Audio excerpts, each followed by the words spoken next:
Hey, it's Aaron, the home for mobile reviews A.C, and today we're going to do a photo comparison between the iPhone 6s, the iPhone 6, and the Galaxy S6 Edge. Now, this newly released iPhone 6s has a brand new camera in it, which is a significant upgrade to the 8 megapixel camera that's found on the 6, as well as the 5s and the 5. It's been 4 years since we've gotten a camera upgrade. To me, that's almost insulting, Apple. I'm sorry, I love you guys, but that's almost insulting. Now, there is a lot more stuff to a camera than just megapixels. There's been a slew of upgrades to the camera since, but with the 6S, the 8 megapixel sensor is now an amazing 12, which still amazingly is still 25% smaller than the 16 megapixels of the Galaxy S6 Edge. But again, it's not all about the megapixels. Here's what I've come up with. The iPhone 6S is the better camera if you like snapping action shots and if you enjoy having photographs with richer colors. But if you're a bit into selfies, you're a selfie monger, and you like panoramic stills, go with the S6 Edge. Now, for this comparison, I spent several hours taking pictures of the same objects using the 3 cameras, which is very, very tedious. I doubled my photo taking expedition with my iPhone 6s Plus bendgate test, so if that's something of interest to you, you can find that link in the description section below. Also, for this video, I'm only comparing still photographs. If you want to see the video comparison, again, links are in the eye or in the description section below. Real usage, real reviews.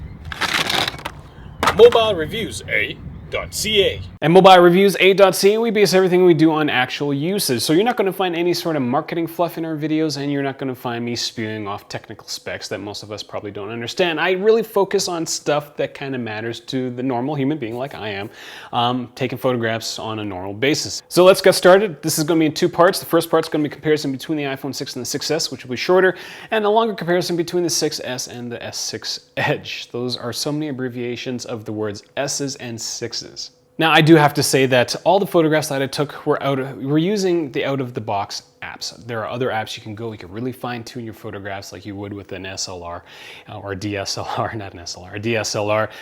But right out of the box, which is what most people are going to use, this is what I've discovered. Now, the difference between the iPhone 6 and 6S aren't terribly noticeable, despite the fact that Apple makes it sound like they've reinvented the camera on their website. The extra megapixels does help in capturing more details in your photographs, so that means you can be a little bit more flexible in terms of editing your photographs.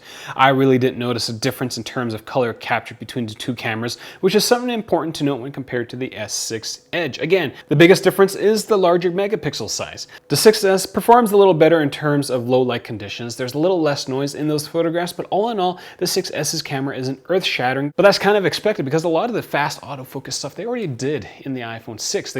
Apple basically just bumped up the megapixels for the 6S camera.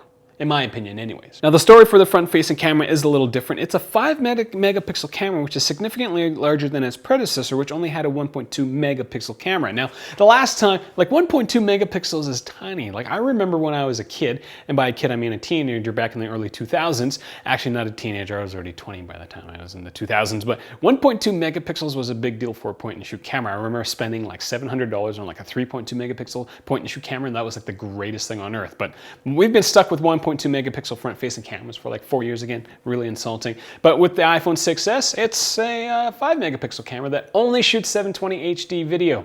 Meh. Photos taken with the front-facing camera are definitely clearer on the 6S, and the addition of the screen becoming the flash does make a big difference in terms of the quality of the photo, especially in low-light conditions.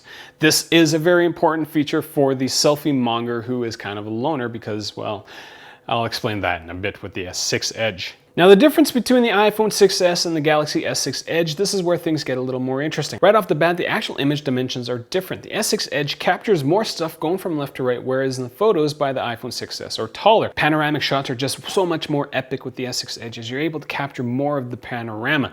Viewing the photographs on the S6 Edge are awesome because it fills up the entire screen, whereas the photos on the iPhone 6S basically fill up 80% of the screen. You've got these 2 black bars on the side, and this is a really personal thing, but it makes the iPhone 6S feel a little outdated in a way. However, on the flip side, the iPhone 6 images do work better if you're doing macro photos or if you're shooting food porn. Taller images allow you to kind of focus the subjects better. As you can see in this photo set, the flower is a thing of attention, but it almost gets lost in the S6 photo because I end up capturing all the useless greenery along the edges, especially when compared to the iPhone 6S photo. You definitely know that the flower is the main subject of this photograph.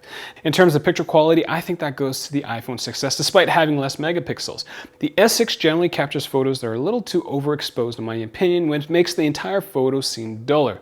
In this panoramic shot, the sky in this 6S photo is a deeper blue, whereas in the S6 S6, well, it's a little washed out.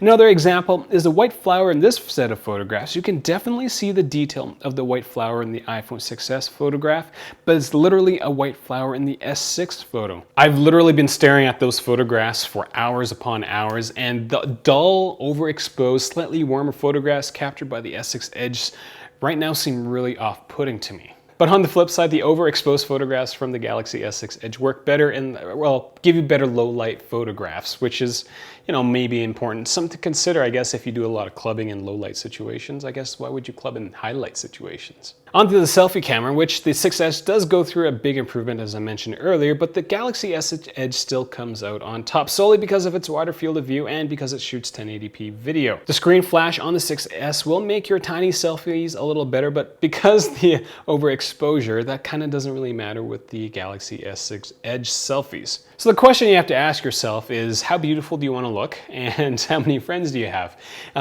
If you got lots of friends and you want them to be part of your selfie indulgence, well then go with the Galaxy S6 Edge, because the field of view allows you to capture so much more stuff than the iPhone 6, which basically allows you to capture just yourself. With the beautification setting on the Samsung device, well, you can turn all your friends' faces and make them look into pieces of plastic rather than actual human faces. I don't know why people like that. So that's all I got for this comparison. I know it's quick, but I figure I'll just get out the main points, and if you have any other questions, more details, you can ask me, or you could go look at some other fluff pieces that probably talk a lot about the technical aspects that don't really matter much to me. Find me on Google+, Twitter, as well as Facebook. I'm Aaron the Ho. Thank you for watching.